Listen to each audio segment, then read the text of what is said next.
Anyone here for the first time? Irgendjemand hier zu? Ja? English is okay?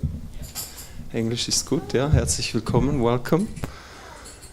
Where are you from? You're from Zurich? Yes. Nice. We're always happy to have new faces. So now we're going to have the next program point. We have a philosophical discussion. And for this we would like to invite Damodar Swarup Prabhu. Hari Bol. Let us welcome him. Hari Bol. Please, Prabhu, you can have a seat.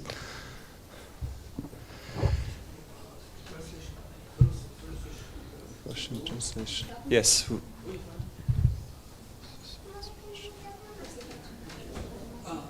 You can maybe say that they will have this. Будет перевод на русский язык, можно взять наушники. Вот да, уже можно сейчас брать. Там Ирина Матаджи, она вам поможет. Кому нужен перевод, подходите вот туда, в радиорубку. So you can please all come a little closer. We have a lot of room here. Yes, please come a little closer. I would like to give a brief introduction of Damodar Swarup Prabhu. Damodar Swarup Prabhu, he is a member of our temple board and he's running the Department of Education.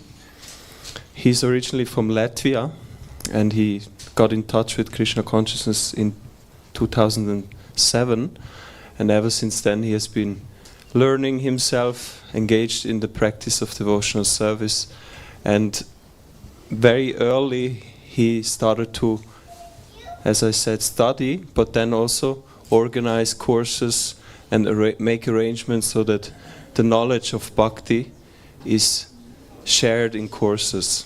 And so here in Zurich he's running the CVS, the College of Vedic Studies, which organizes different courses on the philosophy and practice of Bhakti Yoga.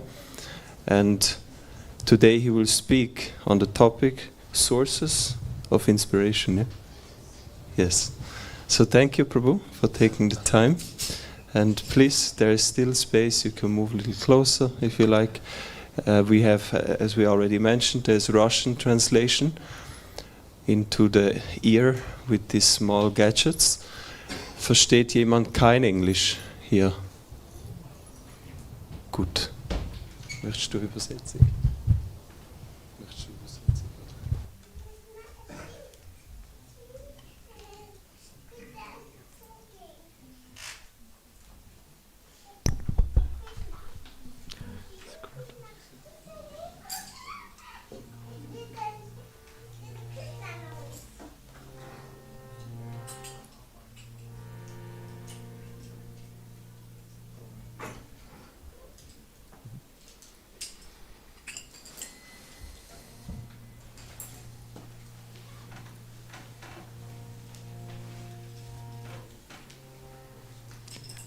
Jaya Radha Madhava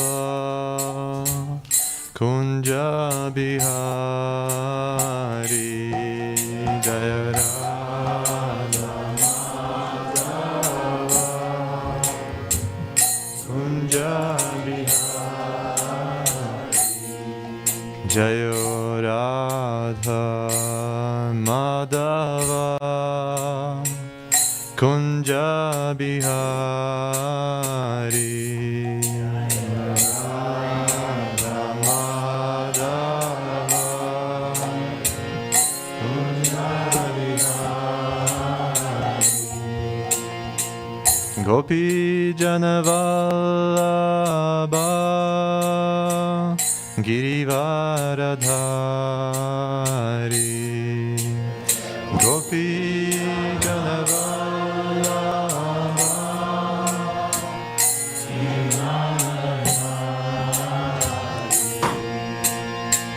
Gopi Janavallabha Girivaradhari Gopi Janavallabha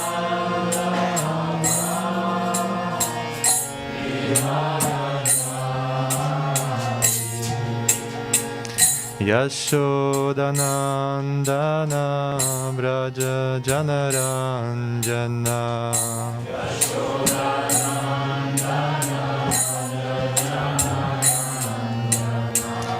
Yashodanandana Vraja Janaranjana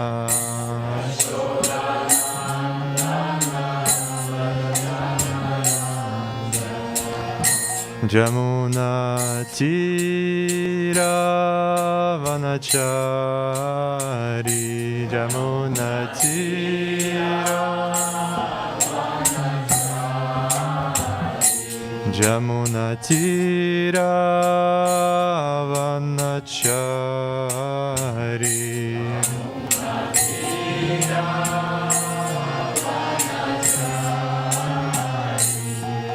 Jaya Radha Madhava Kunja Bihari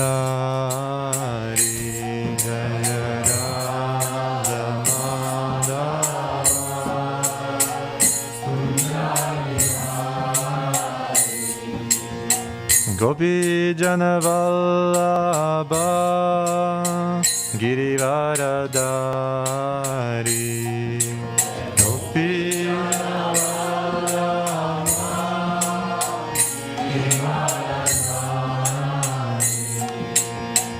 Gopi Jana Vallabha Girivaradari Gopi Jana Vallabha Girivaradari Yashodanandana Vraja Janaranjana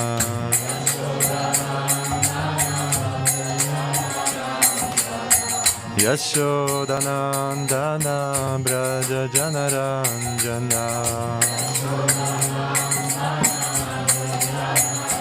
Jamuna Tira Vanachari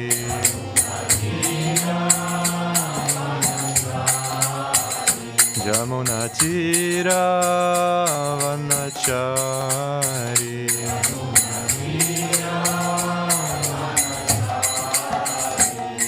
Hare Krishna, Hare Krishna,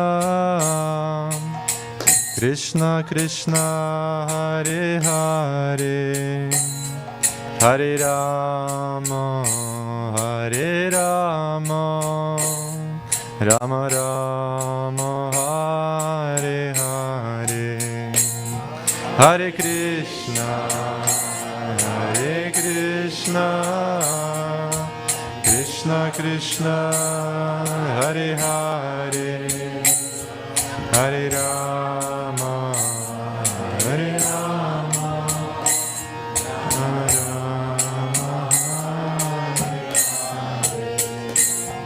Hare Krishna, Hare Krishna, Krishna Krishna, Hare Hare, Hare Rama, Hare Rama, Rama Rama, Hare Hare, Hare Krishna, Hare Krishna, Krishna Krishna, Hare Hare, Hare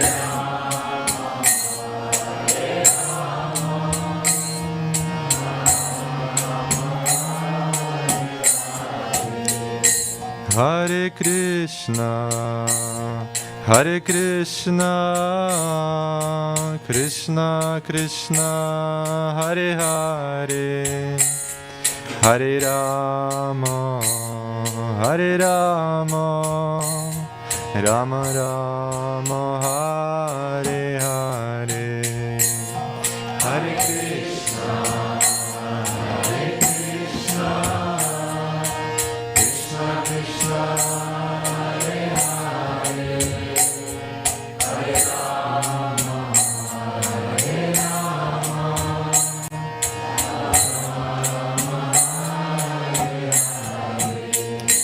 Hare Krishna,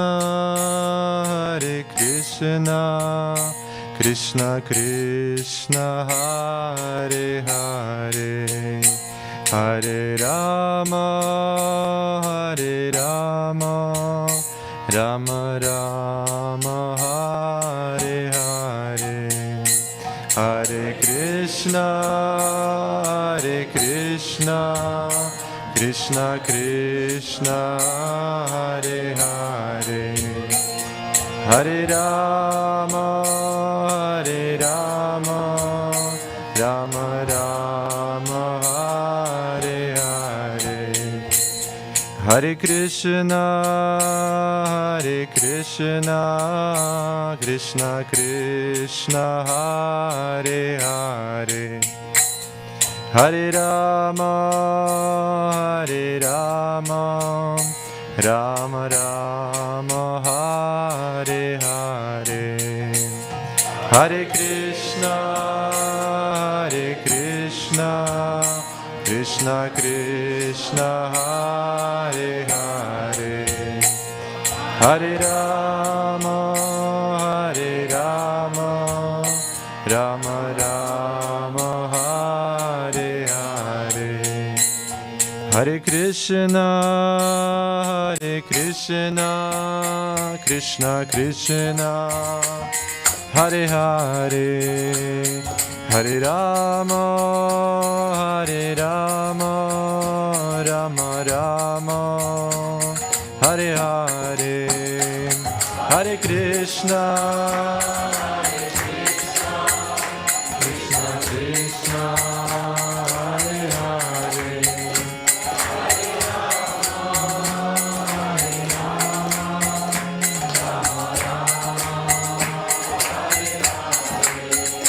Jayo Prabhupada, Jayo Prabhupada, Jayo Prabhupada, Srila Prabhupada, Jayo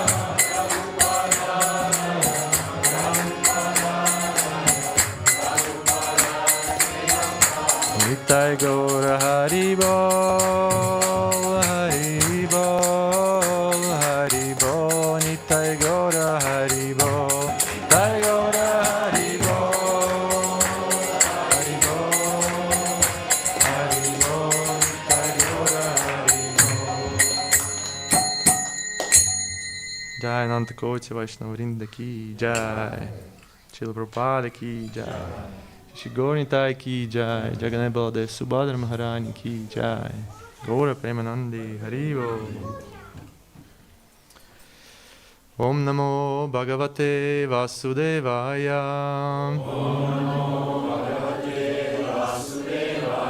Om Namo Bhagavate Vasudevaya.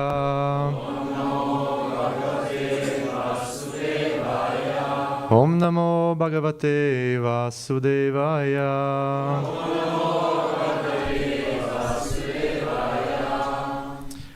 So Hare Krishna everyone. Very nice to have you all here in the Sunday class, and welcome. And so today I was thinking we could speak a little bit about inspiration. What do you think? Is it a good topic to speak about? Are you inspired to hear about it? Is it good? Okay, then we can try and discuss this a little bit. And for this topic, I thought we would take one verse from Bhagavad Gita. It's Bhagavad Gita 18:18, 18th chapter, 18th verse. Let's drink a little bit.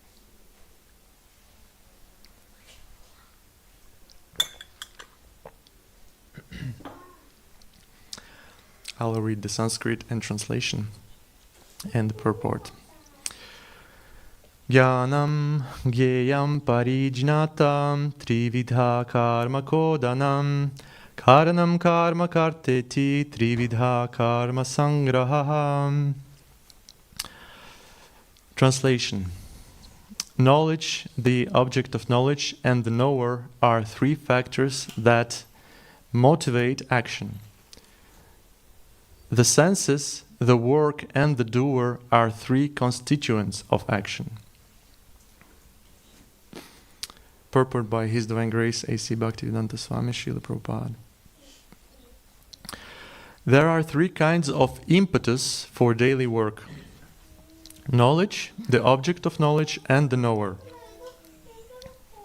The instruments of work, the work itself, and the worker are called the constituents of work. Any work done by any human being has these elements. Before one acts, there is some impetus, which is called inspiration. Any solution arrived at before work is actualized in a subtle form of work. Then work takes the form of action. First, one has to undergo the psychological process of thinking, feeling, and willing, and that is called impetus. The inspiration to work is the same if it comes from the scripture or from the instruction of the spiritual master. When the inspiration is there and the worker is there, then actual activity takes place by the help of the senses, including the mind, which is the center of all the senses. The sum total of all the constituents of an activity is called the accumulation of work. Om Jnana Timirandasya Gyananjana Shalakaya Chakshurun Litam Yena Tasmai Shri Gurave Namaha Shri Chaitanya Mano Bhishtam Stapitam Yena Bhutale Swayam Rupa Kadamaya Dadati Svapadantikam Namam Vishnu Padaya Krishna Prishtaya Bhutale Shrimate Bhaktivedanta Swami Iti Namne Namaste Saraswati Deve Gauravani Pracharine Nirvishesha Shunyavadi Paschatya Deishtarine Jai Shri Krishna Chaitanya Prabhu Nityananda Shri Advaita Gadadhar Shivasari Gaura Bhakta Vrinda Hare Krishna Krishna Krishna Hare Hare Hare Rama Rama Rama Hare Hare. So here Srila Prabhupada in this purport, I will just cover one particular point, which is, I think, very important. And we can discuss over and over about the other points, but this particular point, in the middle of the purport, Prabhupada says, he speaks about the impetus. So, impetus, is, in other words, is inspiration. So, that which motivates us to act. So, before we do something, there is a work that is done before doing. And Prabhupada says, first one who has to undergo the psychological processes of thinking, feeling, and willing. And that is called impetus. And in the verse, Krishna says, so we imagine the situation on the battlefield of Kurukshetra. We come back to Bhagavad Gita. This is our topic, but just to get into the context a little bit. So 18th chapter is the summary of Bhagavad Gita. So Krishna basically tells Arjuna, who is in the middle of a crisis situation, and is deciding whether to act or not, to fight or not, he's telling him, what are the processes that take place before doing any action, doing any activity. And these processes are psychological, process of thinking, feeling, and willing. So before Arjuna decides to either fight or not fight, he needs to undergo some process within himself. And there's the word psychological here. Sometimes devotees are a little bit afraid of this word psychology. They think this is something which is not related to Krishna consciousness, but actually, if we go into, Prabhupada says himself here that you need to go through this psychological process of thinking, furthermore feeling, so one has to feel, and he needs to decide to will, willing. So there's nothing bad behind psychology if we use it properly, if we use it for Krishna service. Actually, the word psyche in this word psychology means the soul. So psychology is all about the soul initially. And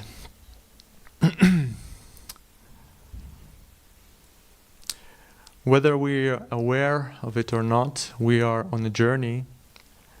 And the word journey, I always thought about, is a little bit cheesy for me. Like everyone speaks about this word journey. We're on a journey. We're traveling from one point to another, a destination. And I was always thinking, a journey. Well, can I call my life a journey? For me, it's like really like a, it's full of ups and downs. You can call it journey, but I wouldn't put any romantic, aspect to this word journey.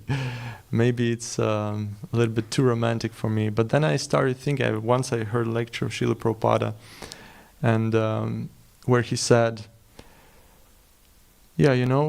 these things which happen in our lives, they will be coming and they will be going. Ultimately, all these things are temporary. So, if these are all temporary, what's behind the curtains of this theater that we call life? What's the point of it? Then I started thinking, maybe it is a journey. Maybe I am going somewhere, but I'm not actually realizing that it is a journey. And it made me thinking that maybe there is a romantic aspect to life as well. Not just, we're just fighting with, our senses, with our, with the situations that come into our lives. It's just there's something more behind it. And we need to look behind this curtain of the daily routine that is going on. So it made me think, whether we realize it or not, we are on a journey actually. And like in any journey, there is point A and point B, so there's a destination. And to get to that destination, we naturally want to be successful, right? We may not realize that there's a journey, but at some point we will realize this. So, and when we do realize this, we want this journey to take place in a successful way. And in his book, Leo Tolstoy, War and Peace, he wrote, there's this quote, when a man finds himself in motion, he always thinks up a goal for that motion. In order to walk 1,000 miles, a man needs to think that there is something good at the end of those 1,000 miles. One needs a vision of the promised land in order to have the strength to move. So 1,000 miles walking, it's a kind of a far journey, I would say, walking 1,000 miles. And it might be difficult to walk that far. So therefore, we need some kind of a impetus to be able to sustain that journey, right? We need some kind of motivation. And we need to remember, what's behind it. What is actually the motive? Why I'm walking? What is my goal? Where am I going? And if this goal is inspiring to us, then we have actually this impetus to move towards that goal. We have a desire to move forward, and if this desire is our own, this is also very important. That is what Krishna wants. That it is we who make the decision to walk down that road, down that path. That's why in the end of Bhagavad Gita, Krishna says to Arjuna, "This is what I've told you. Now you decide yourself which way you want to go." Whether you fight or whether you don't fight. So, yes, 1,000 miles. And just like in any journey, we come to different situations in life. There's ups and downs. Sometimes it may be difficult, sometimes it may be easier if we're going down the hill. If we're going up the hill, sometimes it may be a little bit more difficult. And but during this path, if we're remembering about our goal, this is what keeps us going. So we need to remember about our goal, that goal which is inspiring for us. And sometimes we can forget. This is natural because we're in the material world. We sometimes tend to forget about, our goal. Why are we going to the certain point? Especially if it's spiritual life, some things becoming a bit routine. But then in the same book, almost in the same paragraph, maybe paragraph later, Leo Tolstoy writes, but the motherland was too far away. And for a man walking 1,000 miles, it is necessary to say to oneself, today I will walk 40 miles to a place of rest and lodging. And in the first transition, this place of rest overshadows the final goal and concentrates on itself all desires and hopes. So 1,000 miles, and the context here is like the French, they're going to conquer Moscow, right? So for in the beginning for them, it's the goal to conquer Moscow. But once they fail, for them the goal is to come back home. So to go back home walking is a big thing actually. So therefore they cannot do it in one day. They had to split it into many different days. And if one day becomes overwhelming, they need to somehow split it into different sub-motivations, so to speak, sub-inspirations. So that they have like checkpoints. So like, I achieved this checkpoint, and this is for me like, already inspiring that I'm going to the right direction. This is a proof that I'm approaching, and I will be getting some rest there. I will be getting some nourishment there. So it's important to split our journey into so-called checkpoints, and these checkpoints they happen actually in our daily routine life. If we think about it like this, that ultimately if we give this perspective of spiritual life or the path of bhakti, it's not only about the goal itself in the end, because the goal of bhakti, of course, we're striving to go to the spiritual world, to have spiritual consciousness, to have pure love for Godhead. But it's not always somewhere out there. And sometimes it can be so far away that we may think, oh my God, is it even achievable? It's so far. And I'm here and it's there, oh my God. So actually, the path of bhakti, the goal is inside the path integrated already. So our duty as practitioners is to find those checkpoints in our everyday life. It's not only striving to go somewhere where we are not at the moment, but actually try to understand that we are already achieving something. We are already finding some checkpoints of the goal in our lives already during the day. So this is the art of inspiration, how to get inspiration during our daily life, how to find that impetus to continue our daily life. And yes, this is like we need some kind of navigation system, right? That guides us. Now it's Christmas time, already over. But there's a story of, I don't know if you know, the Christian of three wise men. Anyone heard of it? Three wise men were the kings. They also called them magis, who found out about the prophecy that Jesus will be born. The king of Bethlehem will be born.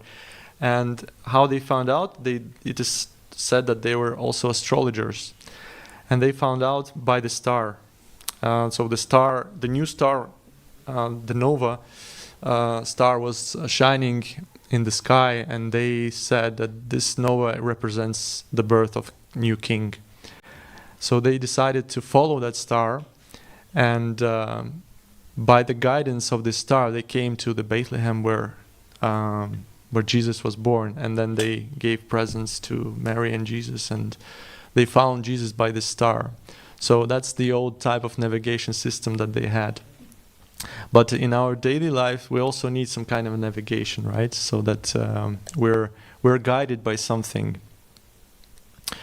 And yeah, hopefully that navigation works properly.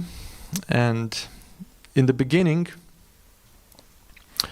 of our journey, there is no lack of motivation normally. Normally we are quite inspired. We're on the path, starting our journey. Everything seems so new, so nice. The devotees are so wonderful. The prasadam is so tasty. Krishna gives us a lot of inspiration in advance. But the problem of the human mind is that everything tends to become a routine. Everything tends to become a ritual. When ritual usually ritual associates with something negative, because rituals normally tend to become dry and senseless, and therefore we don't like to use that word so much. But actually, there's nothing bad about the word. It comes from the Sanskrit words rita, which means rhythm. So once we're entering the proper ritual, then we're adjusting to the rhythm of the spiritual world, if it's a spiritual ritual, and then we're adjusting our mind to that ritual. So it actually spiritualizes our mind, our consciousness. But our mind tends to always think, oh, well, I know this already. I have been here, I have done this already. This is everything. We take everything for granted, and yes, things become a little bit dry. This is tendency of the mind. We look at the sun, for example, and we say, this is the sun, we know it already. But how wonderful is the sun? We have forgotten, how it shines, what's the nature of the sun, how amazing it is, or how, for example, if you put a small seed into the soil, how from this seed a huge tree grows, We say we know this. This is confirmed by science. There's some scientific processes going on there, and we're not interested, So we're kind of losing the connection with the wonder of the world actually around us, the beauty of the world. Because of the mind, because it always tends to make things in a way that, oh, I know this, I've been there and I'm no longer interested in this. So we're losing this mood of discoverers. We're losing the mood of being able to perceive the wonders that Krishna is giving us about the world where we're living, actually. So in the beginning, the same. Our journey may be very wonderful, very inspiring, but as we come to, and also maybe some Maharajas coming, we get re-inspired, some spiritual master coming to our yatra, and we think, oh, that's wonderful, we got inspired. Maybe there is also some event that's going on, some festival, for example, some retreat going on, and we get re-inspired. Maybe we go to India for a journey to a pilgrimage, and then we get re-inspired. This is very nice. This is all really good. Srila Prabhupada said that devotees need to sometimes periodically go out to visit holy places, to recharge their batteries and then come back and continue the service. This is very natural.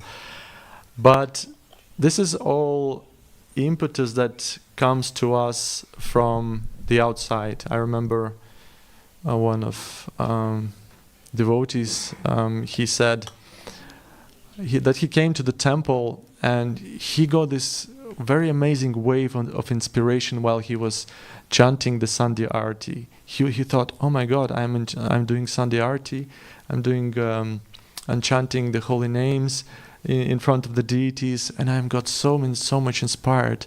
This is amazing. And then he said, where is this inspiration coming from, I wonder?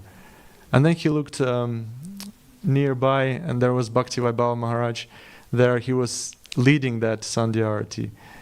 And then he thought, well, something strange. Maybe this inspiration doesn't come from my internal self. Maybe it's coming from Maharaj, actually. But it made him wonder that, there's so much elevated devotees who inspire us, which is wonderful. But can we make that impetus coming from within, actually? Isn't that the goal, that we try to be able to get inspired, not to say autonomously, but try to see Krishna ourselves, try to be able to connect ourselves to Krishna. And Prabhupada gave this interesting example that on our journey we're flying like flying amongst flock of birds. He said our relationship is eternal, but if somebody lags behind, so in spite of our eternal relationship, one may not meet other at the destination. Just like a flock of birds, although very intimately related, every one of them has to fly in the sky by individual strength. If one is less strong, the other cannot keep in the sky. That is the law of nature. So long every one of us is strong in Krishna consciousness, there is no doubt. You can fly in the spiritual sky and meet together without failure. Therefore, individual strength is most important. And that individual strength is achieved in the association of devotees also. So you can make your own judgment. So this he wrote to Swarup Maharaj. So basically, he says that we also need to be able to sustain ourselves on a journey. Like in a flock of birds, everyone's flying with their own strength. Even though we're all in one yatra, we're all associating in one sangha, personal strength is important. We cannot always, rely on someone else. When we're flying in the sky, no one is gonna, take us on their backs and make us fly on the backs. So that is important to be able to inspire, to get that impetus. And Prabhupada says that impetus can come, the word inspiration itself, like, how does Srila Prabhupada, define it? He says that the word, sometimes he uses the word shraddha or faith. So faith is very close to inspiration. Sometimes he translates this word as yoga or buddhi yoga. He quotes this verse, Dadami buddhi yogam tam. So that Krishna gives inspiration from within if one is properly situated in a spiritual life. Sometimes Srila Prabhupada uses the word utsaha, which is motivation, right? Or enthusiasm. So Rupa Goswami, in his Nectar of Instruction, he uses the word utsaha nishchaya daryat, right? There's one verse there like that. So utsaha, which is enthusiasm. In this verse, Srila Prabhupada says, this is something which is like an impetus for a person to act, but that impetus, there's three factors. One is knowledge, the other one is the object of knowledge, and the third one is the knower. So what is the object of our knowledge? Anyone can tell? If we want to know, yes, Krishna, correct. The object of our knowledge is Krishna. What about the knowledge? What is that knowledge? It's knowledge about Krishna, right?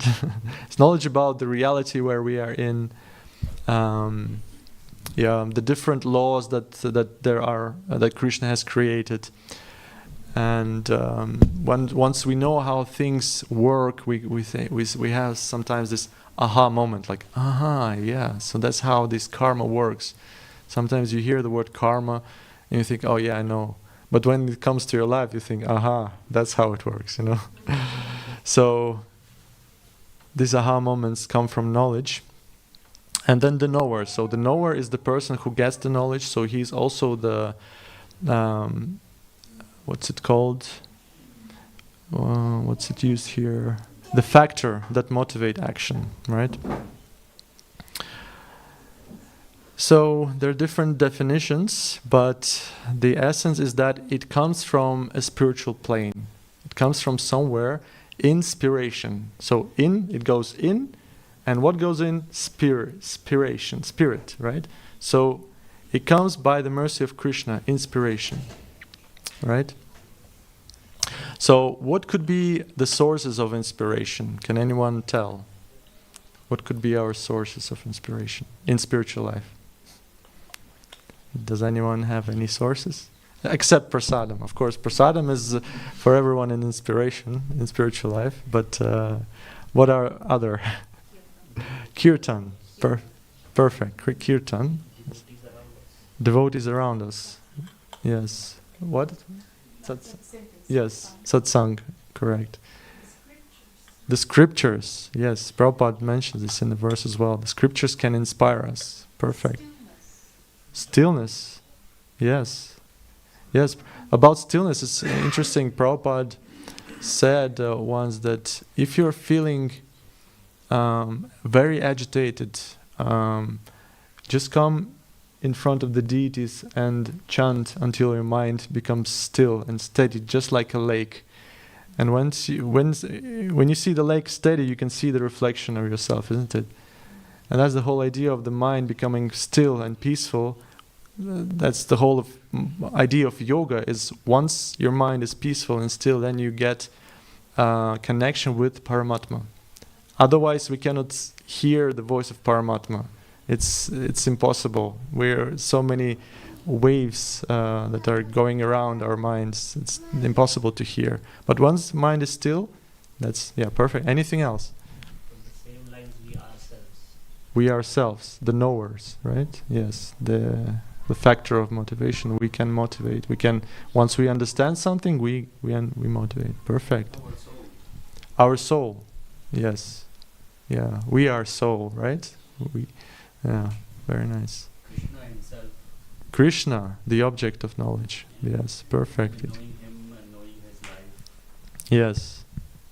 Yes. By knowing him, it's very important. When we know Krishna, we get inspired. Wow, is he like that? Amazing. Yeah, it's something I wanted to speak as well today. It's important to remind ourselves about, in Brahma Samhita, the prayers. Brahma, what are the last words of Brahma? What he uses? Govindam Adipurusham Tamaham Bhajami. Yeah, to this Lord Govinda I worship. Yeah. This Lord Govinda. And then the previous lines of the verse, he describes what kind of Lord Govinda he worships, right? So he always tries to remind himself about, okay, this is the type of Lord Govinda that I'm worshipping, From him everything comes, from him everything emanates. He is the Lord of everything. He plays the flute wonderfully in the spiritual world. He is the Lord of gopis, So he reminds himself, oh, that's wonderful. This Govinda I worship. Isn't it in our lives we can also we can feel that, like when we are proud of someone, like, I don't know, our husband or our wives or someone, when we see like, oh, this is my wife, I'm proud of her if she does like that. And then inspiration comes, I like how she behaved or he behaved, or our child even. Yeah, so it's important to remind ourselves. Yes. So there's so many different sources of inspiration, but nevertheless, we know that this is our source of inspiration. But sometimes, as we mentioned, the mind is so tricky that even though we know that this is our source of inspiration, we still cannot get that inspiration from that scripture, from that kirtan, from that, prasadam even. I don't know, prasadam maybe is an exception. But we do the same thing, but somehow it doesn't work. Have anyone felt that in spiritual life? Yeah? Or is it just me? Yeah, sometimes there is this tendency that we say we lost inspiration. So what could be the reasons of losing inspiration? We may become familiar, too familiar, or take for granted our spiritual practice. We may take it like a routine thing. We may take it very mechanically. That we think that, chanting Hare Krishna, okay, my spiritual master told me to chant Hare Krishna and be happy. I'm chanting, but I'm not happy. What's wrong? What's the problem? Like Niranjan Maharaj said, if you're chanting Hare Krishna and you're not happy, you're chanting it incorrectly. Something is wrong in your process. Yeah. There could be so many different material desires that we have, right, in our lives that are not allowing us to immerse ourselves, immerse our mind in the devotional practice. Actually, it is said that it is quite offensive to think during spiritual practice that there is something more important than my spiritual practice. When you're chanting your holy name, or when you're reading your scripture, and you think, oh, there's some other thing I need to do, it's quite important. So that's quite offensive. That means you have some material desires that don't allow you to immerse in the process. Mataji, you want to say something? You were saying that sometimes it feels like things stagnate. Yeah. You hit a plateau in this ascent. I sometimes think that is because we are getting ready for a new challenge, and we have to perhaps adapt our practice. That while there should be standards in our practice, say chanting the Mahamantra or lighting the lamp, but we might need to change something as well. We can't perhaps do the same thing for your entire life for 40 years. You might need to keep changing because challenges are coming, circumstances are changing, internal environment, external environment. Yeah, there's nothing more constant than change in the material world, right? Like everything is changing, and Krishna is always changing. You may think, Krishna is like that, then you think he's like that. It's more like there's a Russian author Pelevin. He wrote in his book that revelation of any depth will eventually get blocked by the words, and the words will get blocked by themselves. So when you try to put revelation into a word, the word is sometimes you say some word, but does it bring that revelation which you had with this word? It's very limiting. It's very limiting. The words are very limiting. And once you start speaking the words about your revelation, then you may get blocked again. You may get lost in the words, in the translation or in the definition. Some people have different definitions. So once you say one word to another, when you try to speak about your revelation, another person, he thinks completely something else by this word. So there's so many things. So we need to always refresh our reception to Krishna, and we always need to adjust. Krishna is always new, Nava Yovanam. So we need to always be able to perceive him, get that mood of disciple, disciplic mood, the mood of the student. If we think that we know everything, that's when the mind plays tricks with us. We know this practice. And of course, like you said, Mataji, that maybe there is a next level, that we need to go to the next level as well. So the mind can be agitated, so it's very difficult to move forward. Yes, Mataji? So I just thought that I would share, it's on the same lines. Yes. I think that it's like we need to believe what we practice. If we do not believe what we practice, we lose inspiration there. Perfect. So I think Yes. the realization of the presence of Krishna and believing that he is Yes. And I think that motivates us to keep the inspiration going, because if we just attach something, mechanical meaning to something, then I Yes. think that gets lost and it dissipates over time. Yes. Yes. Exactly. Even though you may believe today, but tomorrow you have to refresh your belief. You know. So believing is very important to make Krishna real in your life, isn't it? Yes. It's very important. So another obstacle could be some offenses that we may do. We may commit offenses to holy name, to the spiritual practice. God forbid to devotees, because this is quite taking us away from the spiritual taste. If we make offenses to devotees, that's the first very important offense that we must not commit. And sometimes devotees' actions, which are not so inspiring, may make us desperate as well. You know, sometimes we see like devotees act, and we may say, well, that's not very inspiring, so we don't get so much inspired either. That happens. That's material world. You know, everyone comes to spiritual life with their own baggage of different material desires or different motivations. You know, different things. So we need to understand this. We need to understand that devotees also have some problems, and we need to be understanding of this aspect, that even though someone is acting not so inspiringly for me, it's okay. You know, we will. Krishna will take care of that. So how to restore that inspiration? Like Mataji also said, we need to restore our faith. It's very important. Mahatma Prabhu says we need to feel. You know, we need to be able to feel. And Prabhupada also says in this verse, we need to feel. There's a process of feeling and willing. And we speak a lot about knowledge, but what is the purpose of knowledge if it doesn't bring you to something which you can feel?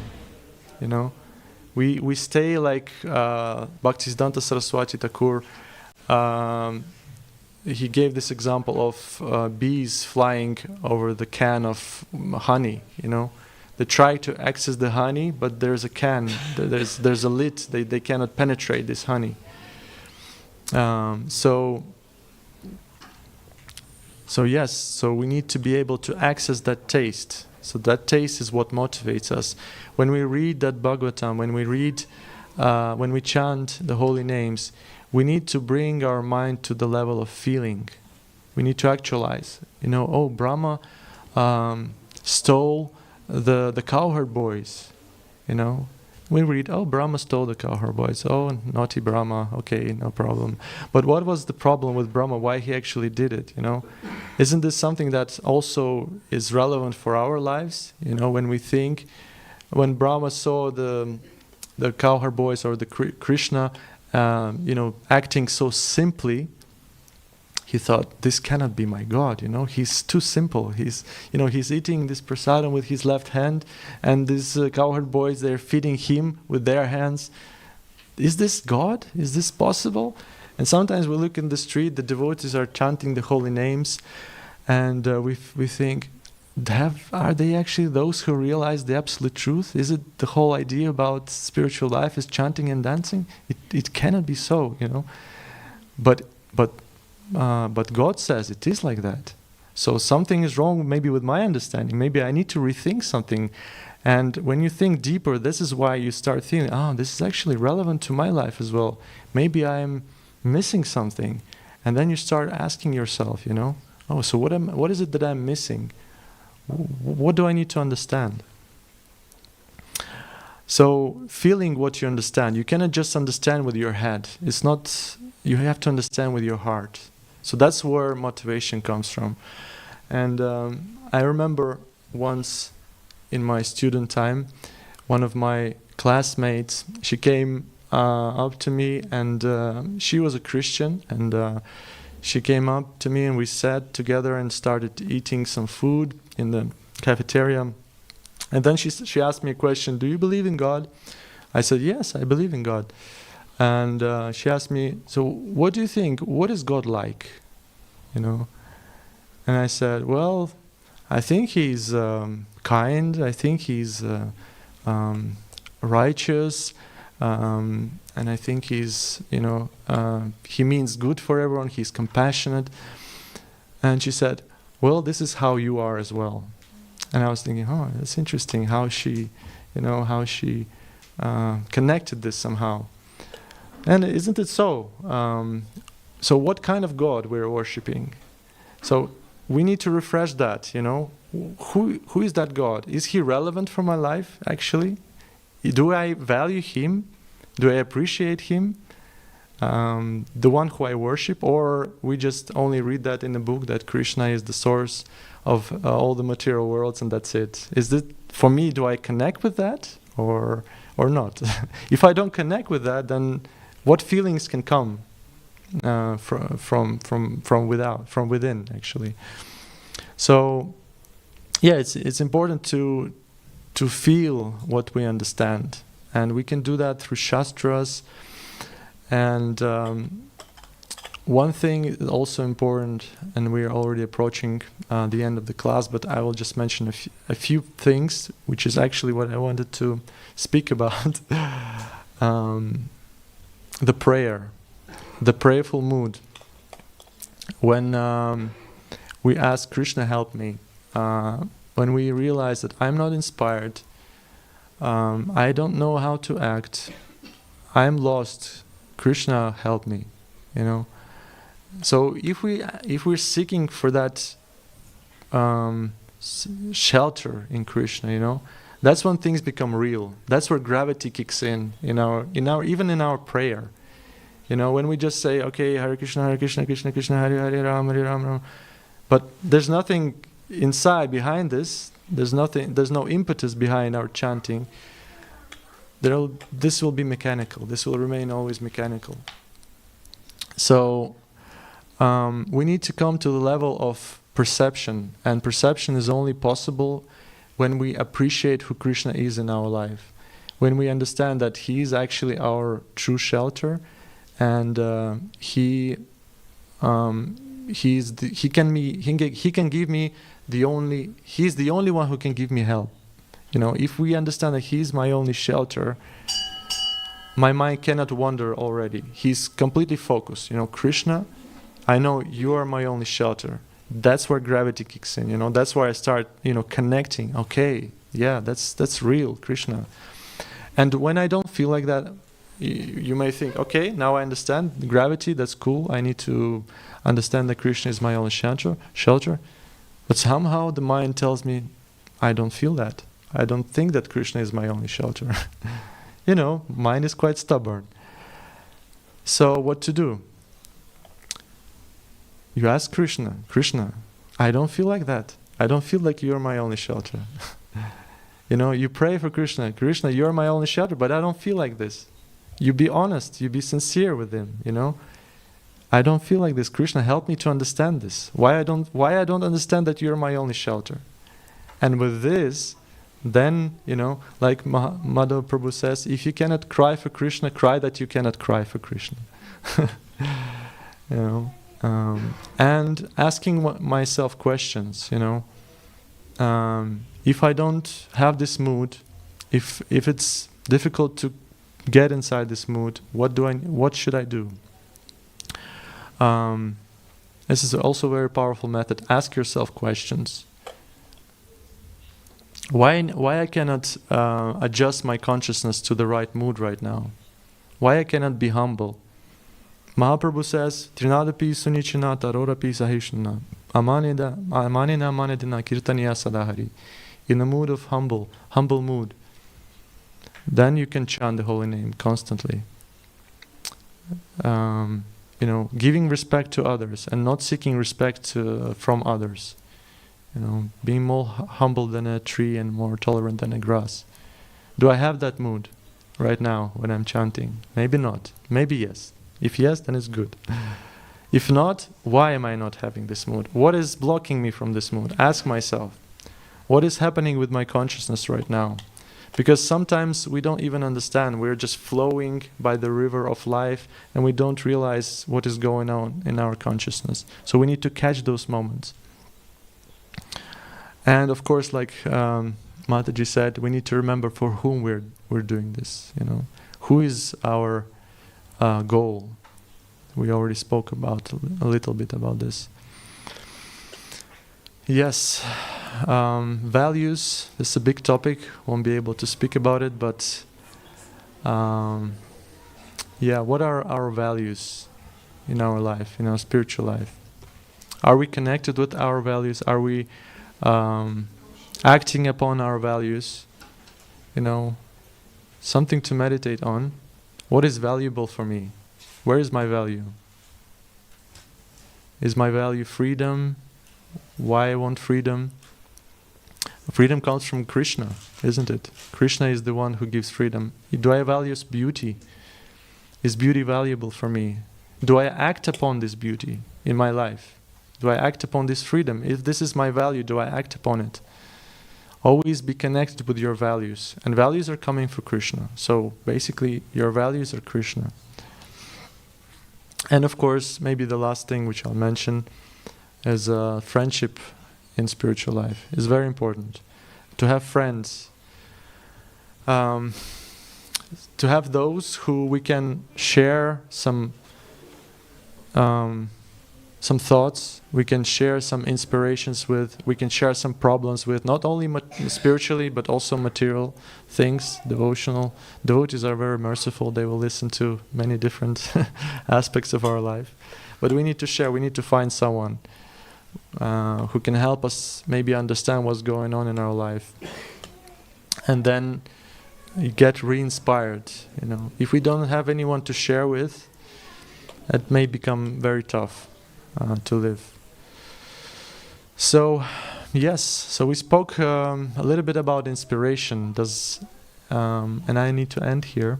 It's already time. But shall I ask one questions or? Yeah, if someone has any questions, I'm happy to discuss. But I wanted to also, to share as a last thing that we have these, as Damodar Prasad Prabhu shared, we have these different courses that we are running in College of Vedic Studies.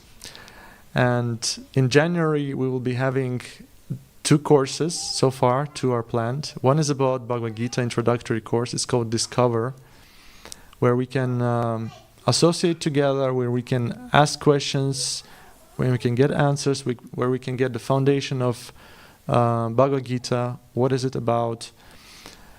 And discover spiritual life, discover the song of God, and get inspired, hopefully, with that. So that could be a good thing to start with the new year. It starts on the January 3rd, and it runs every Friday. So it's foundational course, mostly for to give foundational knowledge. So those who want to attend that, you're very welcome. It's free. And the second course that we'll be having is about nurturing the inner self. The inner garden, nurturing the inner garden. It will be given by Devashi Radhika Mataji. So it's also about cultivating a relationship with Krishna, relationship with yourself, and keeping that inspiration flowing in our lives. So you're welcome to attend that as well. I think it's going on the 18th of January, starting. And you'll find announcements on the notice board that's just outside the temple room. So I hope that was a little bit inspiring for you. Some maybe tips that I found inspiring for myself, therefore I could share maybe a little bit with it. Thank you so much for your attentive listening, and I wish you a very inspiring new year. Hare Krishna. Thank you. Hare Krishna. Srila Prabhupada ki jai. Thank you so much, Damodar Swarup. And please check out CVS, the College of Vedic Studies. These 2 courses are not the only courses that will run in 2025, so they have a newsletter, and also if you have the temple newsletter, you will always receive the updates. Before you can go for prasadam, I would just like to take the opportunity. It's the last Sunday program in this year, and many of you have been coming regularly, if not every Sunday. And I wanted to thank, in the name of the Christian Temple Zurich team, for your regular attendance and enthusiastic, inspirational participation in the program. Thank you very much. Hare Krishna. We will continue next Sunday in the new year, and on Tuesday we have a New Year's celebration, which is kind of a tradition in this temple. Instead of going to the nightclub, you might just come here. It might be a better start in the new year. And we have a program starting at 8 p.m. here in the temple room. And this will include different things. We have a cultural program. There will be chanting of the holy names. There will be a midnight arati, and before that also a fire yagya. So you can come. It's very auspicious. Please join us. And for those who are really courageous, they can go out at around 11. We will be doing a parade through the city. There will be many people doing fireworks, and we're going to go out and share the holy name with them. So you have the choice. You can either be here in the warmth or come out and join us. Good, now you can go outside. There will be prasadam, a vegetarian feast, and we continue in here at 6:15. You can learn to chant on japa beats, and 7 o'clock we have the Gora Arati, and 8 o'clock more kirtan till 9:30. Thank you again, Damodar Swarup Prabhu. Thank you all for coming. Hare Krishna. Hare Krishna.